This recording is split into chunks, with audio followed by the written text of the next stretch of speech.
తలలు వచ్చి ప్రార్థన చేసుకుందాం.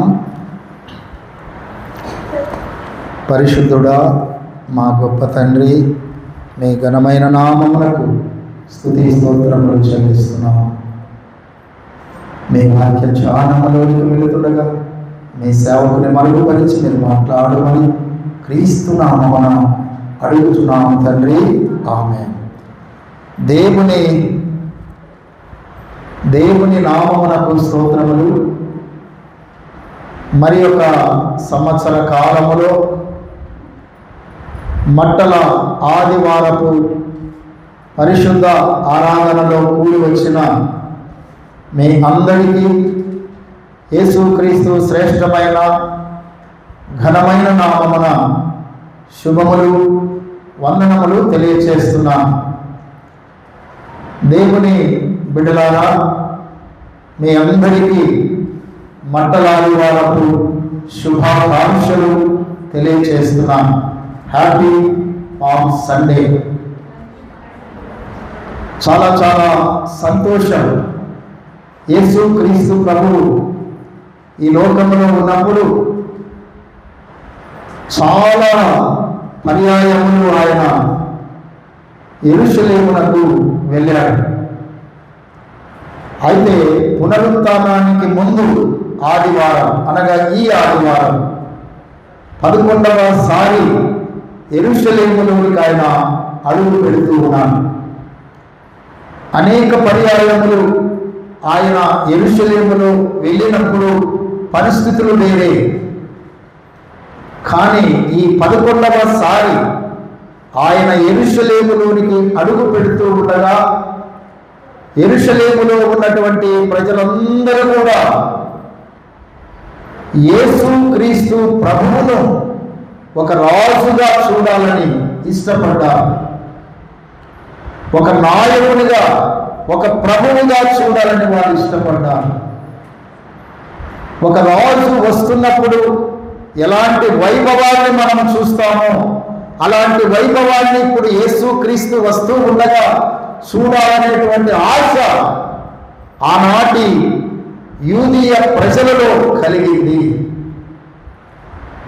అందుకే మట్టల ఆదివారపు రోజున వారందరూ కూడా యేసుక్రీస్తు ప్రభువును రాజుగా చూడాలి, ప్రభువుగా చూడాలి, మెస్సయ్యగా చూడాలి అనేటువంటి ఒక మంచి ఆలోచన కలిగి ప్రభువు ఇప్పుడు యెరూషలేమునకు వస్తూ ఉండగా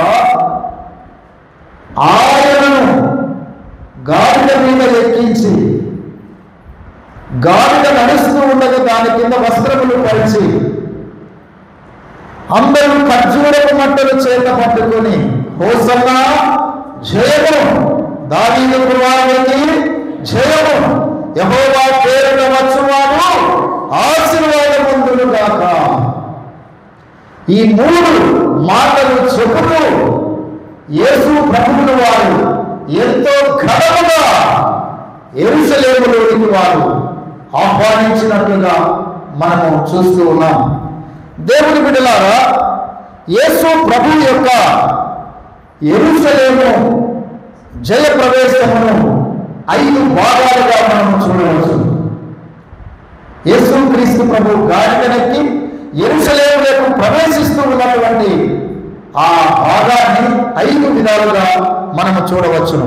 మొదటిది ప్రవచనముల యొక్క నెరవేర్పు, రెండవది ఖర్జూరపు మంటలు దారి వెంబడి వారు పరచుట, మూడవది యేసుక్రీస్తు ప్రభువు గాడిదెక్కి గాడిద మీద ఆయన ప్రయాణం చేయుట, నాలుగవది యెరూషలేము పట్టణ ప్రజలు ఈయన ఎవరో అని ఆలోచన చేసుకొనుట, ఐదవది యేసు ప్రభువును సమాధానకర్తగా, రక్షకుడిగా వారు భావించుట. ఈ 5 విషయాలు ఈ యొక్క భాగాలలో మనము చూస్తూ ఉన్నాం. అయితే నేటి ధ్యాన అంశము మనకు చర్చ్ ఆఫ్ సౌత్ ఇండియా వారు మనకిచ్చినటువంటి ధ్యాన అంశము ఏంటి అని మనం ఆలోచన చేస్తే, హోసన్నా ప్రభువా మమ్మను రక్షింపుము. హోసన్నా లార్డ్ సేవ్ అస్ అనేటువంటి ఒక ధ్యాన అంశము. దేవుని బిడ్డలారా, హోసన్నా అనే మాట ఇది. హోసన్నా అంటే ఏమిటి అనేది మనం ఆలోచన చేయాలి. హోసన్నా చాలాసార్లు మనము హోసన్నా అని పిలుస్తుంటాం. హోసన్నా అంటే అర్థం ఏంటి? హోసన్నా అనే మాటకు అర్థము సేవ్ నవ్. సేవ్ నవ్ అంటే తెలుగులో అర్థం ఏంటి? ఇప్పుడే రక్షించు, ఇప్పుడే రక్షించు. లోకములో వెంటనే మన సమస్యలు పరిష్కరించే వాళ్ళు ఎవరు లేరు. మనకు ఆపద వచ్చినప్పుడు వెంటనే కాపాడే వాళ్ళు కూడా ఎవరు లేరండి. కానీ హోసన్నా అనే మాటకు అర్థము సేవ్ నౌ, ఇప్పుడే రక్షించు. అంటే ఈ క్షణమే నన్ను కాపాడు, ఈ క్షణమే నన్ను రక్షించు, ఈ క్షణమే నా బాధల నుండి నన్ను విడిపించు, ఈ క్షణమే నా సమస్యల నుండి నన్ను విడిపించు, ఈ క్షణమే నా రోగముల నుండి నన్ను విడిపించు, ఈ క్షణమే నా బాధల నుండి నన్ను విడిపించు, ఈ క్షణమే నా పాపముల నుండి నన్ను బయటికి తీరు అనేటువంటి ఒక మాట అర్థం వస్తున్నట్లుగా మనము చూస్తూ ఉన్నాం. గమనించాలి. హోసన్నా సేవ్ నౌ, ఇప్పుడే రక్షించు. దేవుని బిడ్డలారా, వెంటనే కాపాడే వాళ్ళు కానీ, వెంటనే రక్షించే వాళ్ళు కానీ, వెంటనే సహాయం చేసే వాళ్ళు కానీ లోకంలో మనకు ఎవరు లేరండి. కానీ యేసు ప్రభు గాడిద మీద వస్తూ ఉన్నప్పుడు వాళ్ళందరూ కేకలు వేస్తున్నారు. ఏమని? Hosanna, hosanna. ఏమంట? జయమ, హోసన్నా జయమ. అన్ని విషయాలలో చేరుచు వాళ్ళకు నీవు ఒక్కడే. ప్రపంచ చరిత్రలో మానవాళికి సమస్త సమస్యల నుండి విడుదలనిచ్చినటువంటి వాడు యేసు ఒక్కడే. ప్రపంచ చరిత్రలో వెంటనే పాపములో నుండి, శాపములో నుండి, మరణములో నుండి విడిపించువాడు ఒక్కడే. ఆయనే ప్రభువైన యేసు క్రీస్తు. అందుకే ఆయన ఏమన్నారందరూ?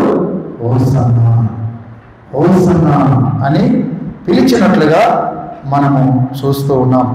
గమనించండి, దేవుని వాక్యం మనం చదువుతున్నప్పుడు మొదటి బైబిల్ పాఠంలో జకరియా గ్రంథము 9వ అధ్యాయం 9-12 వచనాల్లో ఈ విధంగా రాయబడింది. ఆ మాట మనం ఒకసారి చూద్దాం. 9వ వచనం చదువుకుందాం. సియోను నివాసులారా బహుగా సంతోషించుడి, యెరూషలేము నివాసులారా ఉల్లాసముగా ఉండుడి.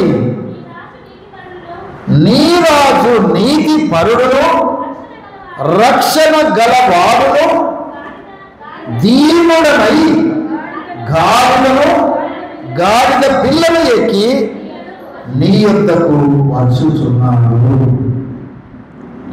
గమనించండి, ఇక్కడ వాళ్ళు ఏమంటున్నారంటే హోసన్నా మాకు సంతోషం ఇవ్వవా అని అడుగుతున్నారు. హోసన్నా మాకు సంతోషం ఇవ్వవా. మొదటిది, Lord save us to have joy. హోసన్నా మాకు సంతోషము కావాలి. మా జీవితాల్లో సంతోషాన్ని కోల్పోయాం, ఆనందాన్ని కోల్పోయాం, ఆరోగ్యాన్ని కోల్పోయాం, నెమ్మదిని కోల్పోయాం, క్షేమాన్ని కోల్పోయాం. ఇక మా జీవితంలో ఏ నిరీక్షణ లేదు. కానీ హోసన్నా నీవు మాకు సంతోషాన్ని, ఎందుకంటే వెంటనే రక్షించువాడు నీవు ఒక్కడివి. ఎక్కడుంది సంతోషం లోకములో?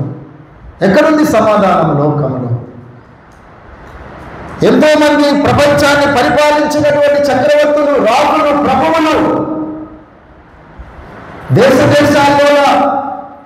దేశాలను సుభిక్షంగా ఉంచాలన్నటువంటి ఎన్నో రకాలైనటువంటి ప్రణాళికలు, కానీ సంతోషాన్ని, సమాధానాన్ని, రక్షణను ఇవ్వలేనటువంటి పరిస్థితి రాజుల పరిపాలన చేయించున్న రాజులలో ఉంది.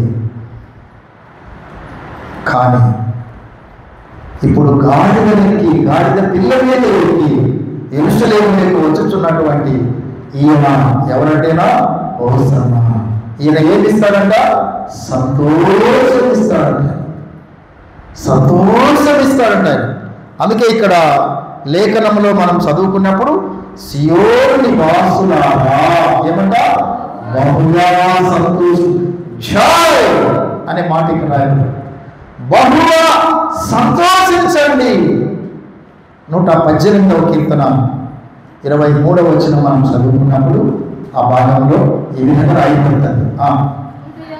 ఇది యెహోవా ఏర్పాటు చేసిన దినము, దీని యందు మనము ఉత్సహించి సంతోషించడము. గమనించండి, సంతోషించడము. ఇది యెహోవా ఏర్పాటు చేసినటువంటి దినం. యేసే రాజుగా రాబోతున్నటువంటి దినం, యేసే ప్రభువుగా రాబోతున్నటువంటి దినం, యేసే రక్షకుడిగా రాబోతున్నటువంటి దినం. నిజముగా ఈ దినము యెహోవా ఏర్పాటు చేసినటువంటి దినము కనుక మనమందరూ ఏమి చేయాలట? ఉత్సహించి సంతోషించి గంతులు వేయాలంట. ఎంత ఆశ్చర్యం, ఎంత సంతోషం! దేవుని బిడ్డలారా, యేసు ప్రభు ఈ లోకంలో జన్మించినప్పుడు ఆయనను గురించి ప్రజలు రకరకాలుగా అనుకున్నారండి. ఆయనను గురించి ప్రజలు రకరకాలుగా అనుకున్నారు. వాస్తవంగా మనం చదువుకున్న భాగాలన్నీ కూడా ప్రవచనాల యొక్క నెరవేర్పే. 4 సువార్తలలో కూడా ఈ యొక్క మండల ఆదివారం గురించి, యేసుక్రీస్తు మరణ పునరుత్థానం గురించి స్పష్టంగా వ్రాయబడిందని కూడా జ్ఞాపకము చేస్తూ ఉన్నాను. అయితే యేసు ప్రభువుని గురించి ఆనాటి దినాల్లో ఉన్నటువంటి ప్రజలు ఏమనుకున్నారు? యేసు ప్రభువును గురించి వాళ్ళు అనుకున్నటువంటి విషయాలు ఏంటి అని మనము ఆలోచన చేస్తే, యేసు ప్రభువుని గురించి కొంతమంది బోధకుడని అనుకున్నారు. బోధకుడు అంటే ఏంటి? ప్రీచర్, బోధించేవాడని అనుకున్నారు. అలా అనుకున్న వారిలో మొట్టమొదటి వారు శిష్యులే. గమనించండి, బైబిల్ గ్రంథంలో మార్కు సువార్త 4వ అధ్యాయం 38వ వచనం మనం చదువుకుందాం. మార్కు సువార్త 4వ అధ్యాయం 38వ వచనం. ఆయన దోణె అమరమున తలగడ మీద తలవార్చుకొని నిద్రించుచుండెను. వారు ఆయనను లేపి, బోధకుడా, మేము నశించిపోతున్నాము, మమ్మును, వాళ్ళు ఏమన్నారు? నీకు చింత లేదా? గమనించండి, యేసుతో వారు ఉన్నారు. యేసు చేసిన అద్భుతాలు చూశారు, ఆశ్చర్య కార్యాలు చూశారు. సృష్టికి అతీతమైనటువంటి కార్యాలు యేసు చేయగలిగాడు. అప్పటికే చాలా మంది చనిపోయిన వాళ్ళని సహితమైన లేపగలిగినాడు. ఇప్పుడు వీళ్ళు ఒక దోణిలో ప్రయాణం చేస్తున్నారు. సముద్రంలో గొప్ప తుఫాను వచ్చింది. యేసు ప్రభు కొద్దిగా తలవాల్చినాడు. తుఫాను వచ్చింది. సాతానుడు పెద్ద సుడిగుండాన్ని సృష్టించి పెద్ద తుఫాను పంపించాడు. ఇప్పుడు వీళ్ళు అంటున్నారు, మొట్టమొదటి ఏం చేసినారో వాళ్ళు తెలుసా? మా యొక్క అనుభవజ్ఞుడు సముద్రంలో ఎవరు లేరు, పెద్ద తుఫాను అయితే మేము చూసుకుంటామని ఆ దోణిలోకి వస్తుండే నీళ్ళన్నింటినీ వాళ్ళు తీసేస్తున్నారు. కానీ తుఫాను ఎక్కువైంది, గాలి ఎక్కువైంది, మరిన్ని వాటర్ దోణిలోకి రావటము ప్రారంభమైంది. అప్పుడు అనుకున్నారు, ఇక మనతో కాదు. అని అప్పుడు ప్రభువుని ఏమంటున్నారు? బోధకుడా, బోధకుడా లే, నీకు చింత లేదా? మేము నశించిపోతున్నాం. ఎంత విచారకరం. అందుకే మనము పాట పాడుకుంటాం, చింతాలేమయ్యా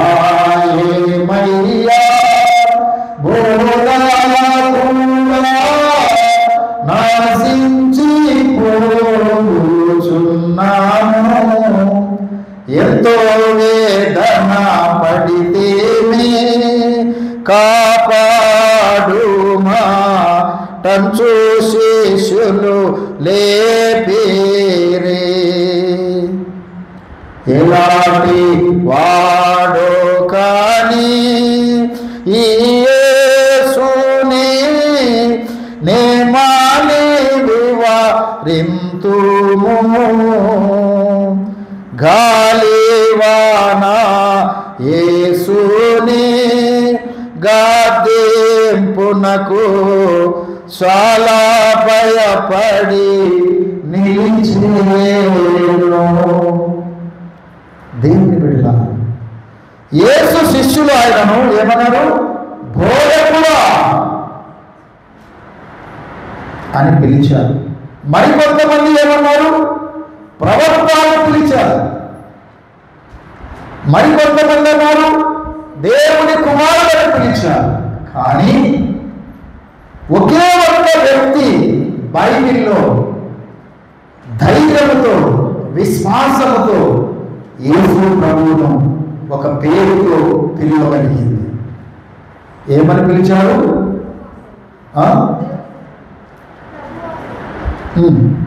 ఎవరికైనా జ్ఞాపకం వచ్చారు? యోహాను సువార్త 4వ అధ్యాయంలో ఒక స్త్రీ పిలిచింది ప్రభువుని. ఏమని పిలిచింది? ఆమె మెస్సయ్యా, తర్వాత క్రీస్తు అనే పదాలు ఉపయోగించిన. ఈయన మెస్సయ్య కాదా? ఈయన క్రీస్తు కాదా? యోహాను సువార్త 4వ అధ్యాయం. యోహాను సువార్త 4వ అధ్యాయం మనం చదువుతున్నప్పుడు అక్కడ మనకు ఒక ప్రాముఖ్యమైనటువంటి స్త్రీ కనిపిస్తుంది. ఎవరామె? సమరయ స్త్రీ. ఆమె ప్రభువును ఏమని సంబోధించింది? చదవండి. ఆ స్త్రీ ఆయనతో, క్రీస్తనబడిన మెస్సయ్య వచ్చునని నేను ఎరుగుదును, ఆయన వచ్చినప్పుడు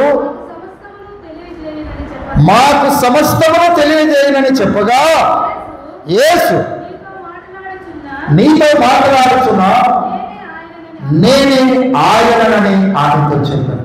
గమనించాలి, యూదులందరూ కూడా మెస్సయ్య కొరకు వారు కనిపెడుతున్నారు. మెస్సయ్య అంటే అర్థం ఏంటి అని అంటే, దేవుని బిడ్డలారా, ఇప్పుడు ఈ హోసన్న అనే పదంలో మనం ఏం చూసాము? హోసన్న సేవ్ నౌ అంటే వెంటనే లేదా ఇప్పుడే రక్షించని అర్థం వచ్చిందండి.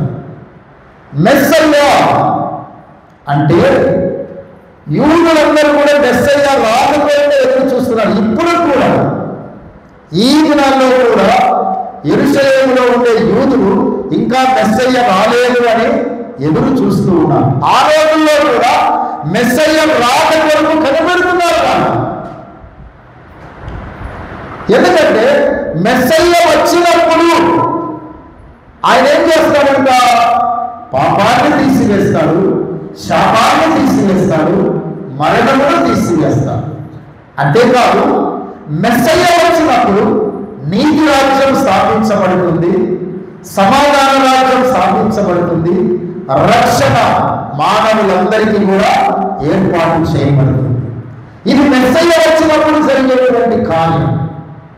అందుకే ఈయన మెస్సయ్య కాదా, ఈయన క్రీస్తు కాదా అని ఆమె అంటుంది.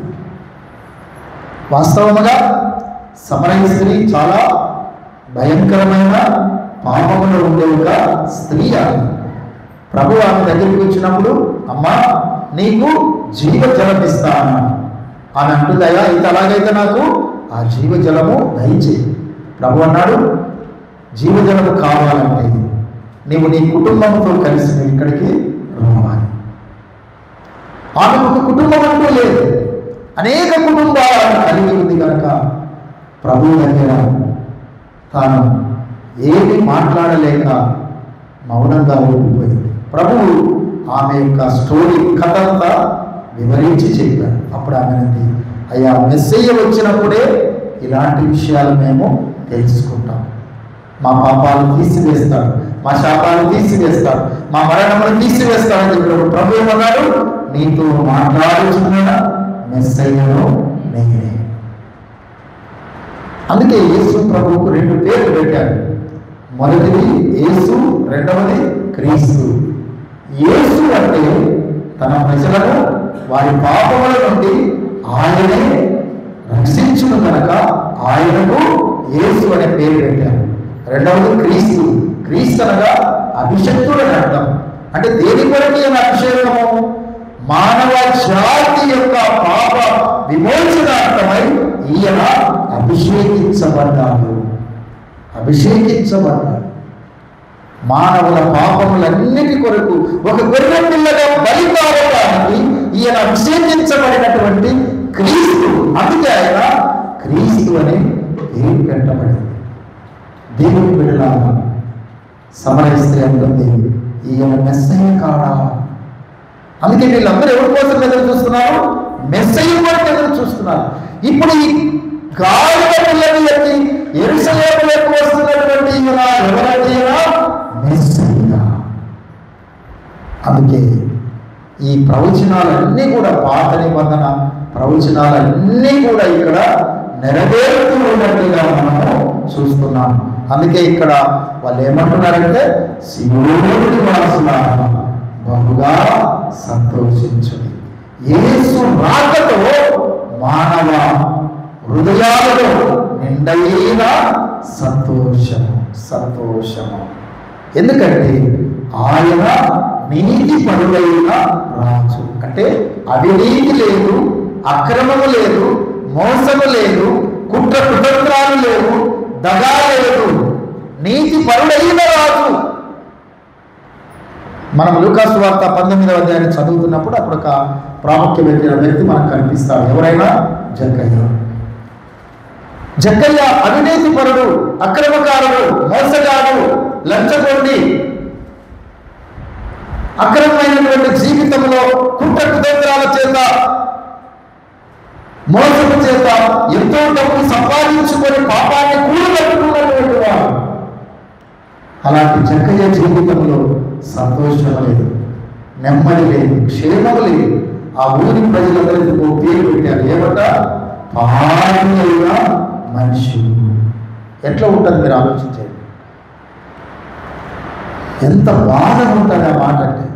కానీ జక్కయ్య ఈ జీవితం నుండి విడుదల పొందాలని కోరుకున్నాడు. అదే సమయంలోనే యేసు ప్రభువు ఆ ఎరికోలోనికి వచ్చినాడని తెలుసుకొని యేసును చూడాలని వెళ్ళాడు, చూడలేకపోయాడు.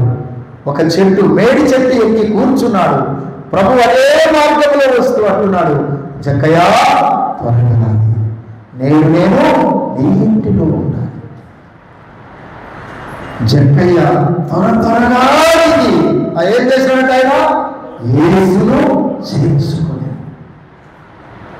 త్వరగా దిగి యేసును చేర్చుకుని.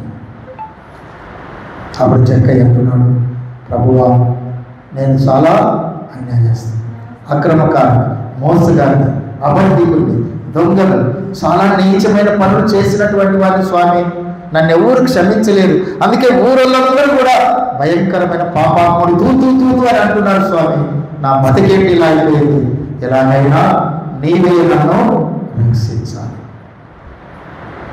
అప్పుడు యేసు ప్రభు కూడా ఆయన్ని ఏదేదో చెప్పిండొచ్చు ఆయన, కానీ ప్రభు ఏమి అతనికి ఏమి మాట్లాడలేదు. ఒకే ఒక్కసారి ప్రభు అన్నాడు, ఇతడును అబ్రహాము కుమారుడే, ఎందుకంటే నేను ఈ ఇంటికి రక్షణ. జక్కయ్య చేర్చుకున్నాడు యేసు ప్రభును, సంతోషంతో చేర్చుకున్నాడు. యేసు మన హృదయాలలోనికి వచ్చినప్పుడు, యేసు మన కుటుంబంలో అడుగు పెట్టినప్పుడు మన హృదయాలు, మన కుటుంబాలు సంతోషం చేత నింపబడతాయి.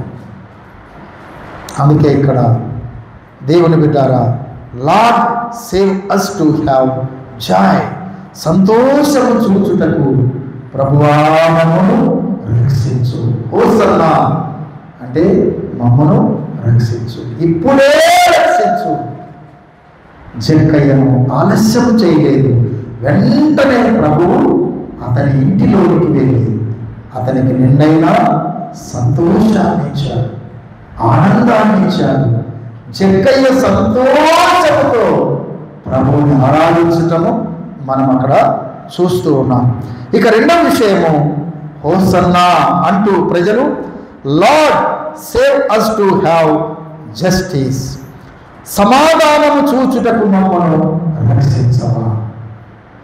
హోసన్నా అంటే ఇప్పుడే రక్షించు, మేము సమాధానము చూడాలి ఇప్పుడే ఈ క్షణమే అని అనేకులు అనుకుంటారు కానీ చూడలేకపోతారు. దేవుని బిడ్డలారా, సమాధానం ఇచ్చేవాడు ఒక యేసు మాత్రమే. ఎందుకంటే యెషయా గ్రంథం 9వ అధ్యాయం 6వ వచనంలో ప్రవచనం చెప్పబడింది. ఆ ప్రవచనము సమాధానమేవ కర్త అధిపతి అని రాయబడింది. అంటే సమాధానమును పుట్టించేవాడు, సమాధానమును పోషించేవాడు, సమాధానమును అభివృద్ధి చేసేవాడు యేసు ఒక్కడే. లోకంలో మరెవరు కూడా సమాధానం ఇచ్చేవాడు లేరండి. మార్క్స్ వార్త 5వ అధ్యాయం మనం చదువుతున్నప్పుడు ఆ వాక్య భాగంలో చాలా విషయాలు మనకు కనిపిస్తాయి. 32, 33, 34 వచనాల పైకి మనం చదువుతూ వెళ్ళిపోతే 5వ అధ్యాయం 32, 33, 34 వచనాలు చదువుతూ వెళ్ళిపోతే ఆ భాగంలో మనకు ఒక స్త్రీ కనిపిస్తుంది. ఆమె జీవితంలో భయంకరమైన జబ్బు ఉంది. ఆ జబ్బు వలన ఆమె చాలా అసమాధానముగా, నెమ్మది లేక, భయముతో, ఆందోళనతో, చింతతో, వ్యసనముతో నలిగిపోతూ ఉంది. తన జబ్బు బాగు చేసుకోవాలని ఉన్న డబ్బంతా డాక్టర్లు పెట్టేసింది. ఇక తన దగ్గర ఏమీ లేదు, నిస్సహాయ స్థితిలో ఉంది. తన జీవితమే దుర్వాసన. తనెవరు దగ్గరికి రానివ్వటం లేదు, తన ఎవరి దగ్గరికి వెళ్ళలాంటిని కూడా సాహసం చేయటం లేదు. ఎందుకంటే తనకు ఉన్నటువంటి జబ్బు అలాంటిది. అది ఎన్ని సంవత్సరాల నుంచి అంట?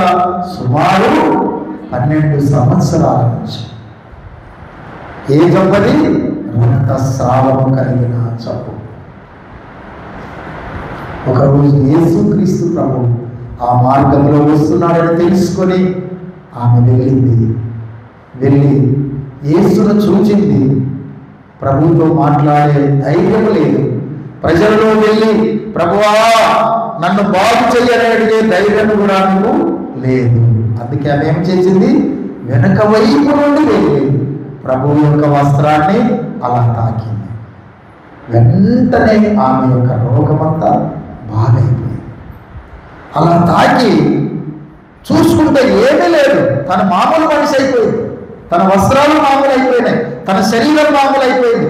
తనకు తెలియనటువంటి సమాధానం, తనకు తెలియనటువంటి సంతోషం, తనకు తెలియనటువంటి క్షేమం ఆమె హృదయంలోకి వచ్చాయి. అప్పుడు ప్రభు అంటున్నాడు, మీలో ఎవరో నన్ను తాకి ఉన్నారు. శిష్యులు అన్నారు, ఇన్ని 100 మంది నీ మీద పడుతూ ఉంటే ఎవరో తాకినారంటారు, ఏ ప్రభు ఇదేమి? ప్రభు అన్నాడు, నాలో నుండి ప్రభావం వెళ్ళిపోయింది. ఒక శక్తి బయటకు వెళ్ళిపోయింది నాలో నుంచి. దేవుని బిడ్డలారా, అందుకే ఆ స్త్రీ గజగజ వణుకుతూ ప్రభు దగ్గరికి వచ్చింది. ప్రభువా నేనే మిమ్ములను తాకాను. అమ్మా సమాధానం గలదానివై వెళ్ళిపో. ఎంత సంతోషం, ఎంత ఆనందం. దేవుని బిడ్డలారా, ఎవరైనా నీకు సమాధానం ఇచ్చేవాళ్ళు ఉన్నారు, ఎవరైనా నీకు సంతోషం ఇచ్చేవాళ్ళు ఉన్నారు. యేసు మాత్రమే సంతోషాన్ని, సమాధానాన్ని ఇవ్వగలిగిన దేవుడని దేవుని వాక్యం మనకు సెలవిస్తుంది. అందుకే ఆమెతో అంటున్నాడు, ఇంతకాలము సమాధానము లేక, సంతోషము లేక ఎంతో నలిగిపోయావు, కానీ నేను సమాధానం ఇస్తున్నాను. వెళ్ళు, సమాధానంతో ఇంతకంటే ఏం కావాలి? అందుకే వాళ్ళు అంటున్నారు, దేవుని బిడ్డలారా, రెండవ విషయంలో వాళ్ళు చెప్తున్నటువంటి మాట, మాకు సమాధానము చూసే భాగ్యము దయచేయి, మాకు సమాధానమేమో అనే మాట వాళ్ళు పలికినట్లుగా మనము చూస్తున్నాం. ఇక మూడవ మాట వాళ్ళు పలికింది ఏంటంటే, hosanna Lord save us to have salvation. రక్షణానుభావం కొరకు ప్రభువా మమ్మలను రక్షించు. నీ రక్షణ మేము చూడాలి, నీ రక్షణ మేము కనడారా చూసి ధరించాలా, ఆనందించాలా. అందుకే మీ రక్షణ మాకు అనుగ్రహించు. వెంటనే సమాధానం ఇచ్చేవాళ్ళు లేరు, వెంటనే సంతోషం ఇచ్చేవాళ్ళు లేరు, వెంటనే రక్షణ ఇచ్చేవాళ్ళు కూడా ఎవరు లేరు. ఎవరైనా ఒక గోతిలో పడి ఉంటారనుకో, మరి గోతిలో పడినారా, వెంటనే వాడిని బయటికి తీయాలని ఒక మనిషి అంటాడు, ఇంకోటి అంటాడు, వాడు ఎందుకు పడ్డాడు ఏమో మనకేం తెలుసు, టైం కొద్దిగా పాస్ అయిపోతుంది. ఇంకోటి ఇస్తాడు, ఏ మదర్ ఎక్కడున్నారు, ఎవడో గోతిలో పడినారు అంటే వాడు చచ్చిపోయినాడో బతికాడు మనకేం తెలుసు. వాడు అరుస్తూ ఉంటాడు, కింద నుంచి కేకలు వేస్తుంటాడు, అయ్యా నన్ను కాపాడండి, అయ్యా నన్ను రక్షించండి అని. ఎవరు కాపాడు, ఎవరు రక్షించండి. అందరు చూసి వెళ్ళిపోయే వాళ్ళే, లాస్ట్ ఎవడో ఒకటి వచ్చి ఏదో ఒకటి కష్టపడి బయటకు తిరిగి. యేసు అలాగ కాదు. నువ్వు ఏ స్థితిలో ఉన్నావు, నువ్వు ఎంత పాపములో కూలిపోయావు, ఇక నీ పాపము చాలా ఘోరమైంది, నిన్ను నేను రక్షించలేను అని ఆయన చెప్పడు. నీ అతిక్రమములు లెక్కించలేనిది నిన్ను నేను కాపాడలేను అని ఆయన చెప్పలేడు. నువ్వు చాలా చెడ్డ మనిషిని, నిన్ను నేను కాపాడలేను అని ఆయన చెప్పలేడు. నువ్వు ఎలాంటి వాడివైనా, ఎలాంటి దానివైనా, ఎంత పాపములో ఉన్నా, ఎంత శాపములో ఉన్నా నిన్ను రక్షించేవాడు, నిన్ను కాపాడేవాడు. అందుకే ఆయన ఎవరిటైనా హోసన్నా అంటే ఇప్పుడే రక్షించు, ఈ క్షణమే. జక్కయ్యలాగా నీవు ఆయన దగ్గరికి వస్తే అదే క్షణమే నేను ఆయన రక్షిస్తాను.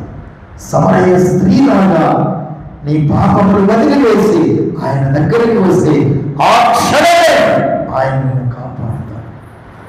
ఇదిగో 12 సంవత్సరాల రక్తస్రావము కలిగిన స్త్రీలాగా ఆయన దగ్గరికి వచ్చి స్వామి నేనే అని ఒప్పుకుంటే నిండైన సమాధానం ఆ క్షణమే నీకు అనుగ్రహించబడు.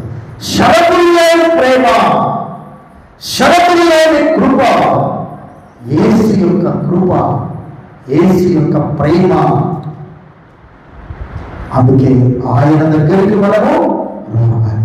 హోసన్నా అంటే చాలు, ఆ క్షణమే ఆయన నీ చెయ్యి పట్టుకొని నీ పాపపు ఊటిలో ఉండి ఆయన రక్షిస్తాడు. సిలువ మీద 2 దొంగలు యేసుతో పాటు సిలువ మీద ఉంటారు. ఒక దొంగలు అన్నాడు, ఏంది ప్రభువా, దేవుడన్నావు, దేవుని కుమారుడన్నావు, ఎన్నో అద్భుతాలు చేసి చచ్చిపోవడం లేదు, నువ్వేంటి ఈ సిలువ మీద మాతో పాటు ఉన్నావు, నీకు మాకు తేడా ఏంది అని వాడు ప్రభువును దూషించాడు, హేళన చేశాడు. మరి ఒకడు అంటున్నాడు, యేసు నీ రాజ్యం వస్తే నన్ను జ్ఞాపకం చేసుకో. ఆ ఒక్క మాటే, మరేమి మాట్లాడలేదు. ప్రభు ఏమన్నాడు, వెంటనే ఏమన్నాడు, ప్రభు కూడా ఆలస్యం చేసినాడు. అయ్యేమన్నా, ఒరే దొంగనాయనా, నీ బుద్ధి ఉంది అయ్యాడన్నా, పరదేశంలో నిన్నడికి పిలుచుకోవాలా, ఇన్ని పాపాలు చేసి, ఇన్ని మోసాలు చేసి, ఇన్ని అక్రమాలు చేసి శిలువ మరణం పొందుతున్నావు నువ్వు, నీతో నాకేది అని ప్రభు ఏమని అన్నాడా? అలా ప్రభువు అనలేదు. వెంటనే వాడు ఒకే మాట అడిగాడు, యేసు నీ రాజ్యం వచ్చినప్పుడు నీవు నన్ను జ్ఞాపకం చేసు. ప్రభు అంటున్నాడు, నేనే అంటే ఈ దినమే నీవు నాతో పరదేశంలో, టుడే, ఈ దినమే నీవు నాతో ఎక్కడున్నావు, పరదేశం. ఎంత ఆశ్చర్యం మీరు ఆలోచన చేయండి. అందుకే హోసన్నా అంటే ఇప్పుడే రక్షించు. నువ్వు ఆ మాట పలికితే చాలు. సిలువలో ఉండే దొంగ ఆ మాట పలికాడు, ప్రభువు వెంటనే అతనికి పరదైసునిచ్చాడు.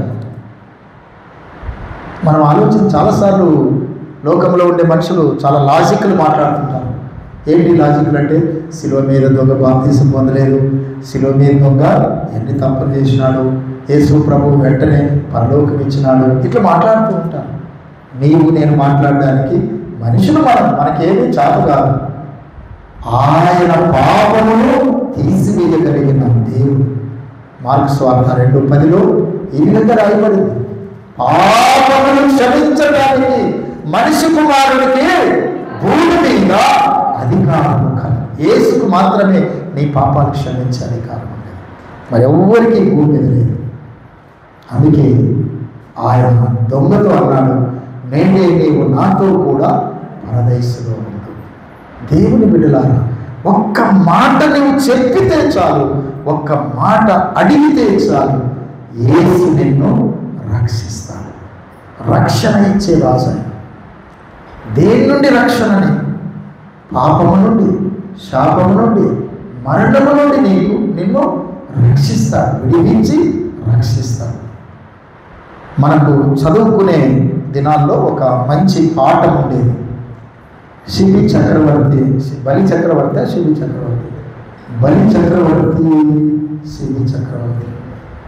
పేరేమో అంత జ్ఞాపకం లేదు, కానీ ఒక చక్రవర్తి, బలి చక్రవర్తి, శివి చక్రవర్తి ఎవరో ఒక ఆయనకు ప్రాణులు అంటే చాలా ఇష్టం. మామూలుగా జీవులను ప్రేమించే వాళ్ళు ఉంటారు. మనం కూడా ఇప్పుడు ఇంట్లో కుక్కలు పెంచుకుంటాం, పావురేలు పెంచుకుంటాం, ప్యారెట్స్ పెంచుకుంటాం, ఇంకా రకరకాలైనటువంటి జీవవాయువులు మనం పెంచుకుంటాం, వాటి మీద ప్రేమ చేద్దాం. అలాగే ఒక ఆయన భక్తుడు చాలా జీవుల మీద ప్రేమ కలిగిన వాడు, సమస్త జీవులను చంపకూడదు, వాటిని కూడా మనము కాపాడాలని బలి చక్రవర్తి అనే ఆయన ఒక ఆలోచనలో ఉంటాడు. దేవుడు అతన్ని పరీక్షించాలని ఒక పావురం రూపంలో దగ్గరికి వచ్చి ఆయన భుజాల మీద కూర్చుంటాడు. ఒక వేటగాడు ఈ పావురాన్ని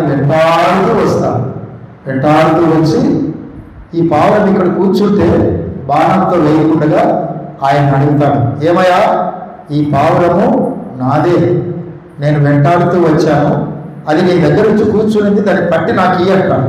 ఆయన అంటాడు, అయ్యా, ఈ జీవులను నీవు, ప్రాణులను నీవు చంపకూడదు. అదేంటలా అంటావు? నాకు చాలా ఆకలిగా ఉంది, దాన్ని చంపితేనే నాకు ఆహారం, నువ్వు చంపద్దంటే ఎట్లా అని అంటాడు. సరే, ఈ పావురంలో ఒక 100 గ్రాములు మాంసం ఉంటుంది, 100 గ్రాములు నీకు కడుపు నిండుతుందా? నాకు అదే కడుపు నిండుతా స్వామి, నాకు అదే కావాలా అని అన్నాడు. సరే, ఈ పావురం ఎంత తూకం ఉంటే అంత మాంసం నేను ఇస్తానయ్యా, తీసేసుకో అని చెప్పినాడు. సరే, ఈ ఆకలింటి ఏదైనా తినేస్తానన్నాడు ఆయన. సరే అని ఈ పావురాన్ని ఒక పక్క ఈ తక్కెట్లో పెట్టి ఇంకొక పక్క ఈయన మాంసం కోసేస్తున్నాడు. చూడండి, ఆయనకి ఎంత ఈ జీవుల పట్ల ప్రేమ ఉందో మనకు తెలియదు, కానీ పక్షులు, ఈ ప్రాణుల కొరకు తన శరీరాన్ని గాలిపోస్తున్నాడు, ఆయన తన శరీరాన్ని కోసివేస్తున్నాడు. ఎంత శరీరం అందులో వేసినా ఈ పావురం మాత్రం కిందికి తూగటం లేదు, పైకి రావటం లేదు, కిందికి రావటం లేదు. ఇదే పై ఉంది, ఇదే కింద ఉంది. చివరికి ఆయనే ఆ తక్కెట్లో కూర్చున్నా కూడా దానికి సమానము కాలేదు. ఏంటి ఇంత ఆశ్చర్యము అని చూస్తే, ఆ పావురమే అతన్ని పరీక్షించడానికి వచ్చిన దేవుడుగా అతడు గుర్తించాడు. అప్పుడు ఆ దేవుడు అంటాడు, నీ భక్తికి మెచ్చాను, నీ యొక్క ప్రేమకు మెచ్చాను, నిన్ను నేను ఆశీర్వదిస్తున్నాను అని అతనికి ఏదో ఆశీర్వాదం ఇచ్చేస్తాను. ఈ విషయం నేను ఎందుకు చెప్తున్నానంటే, సకల జీవరాశులను, సకల పశువులను, సకల జంతు జాలమును దేవుడు మానవునికి ఆహారముగా ఇచ్చి ఉన్నాడు.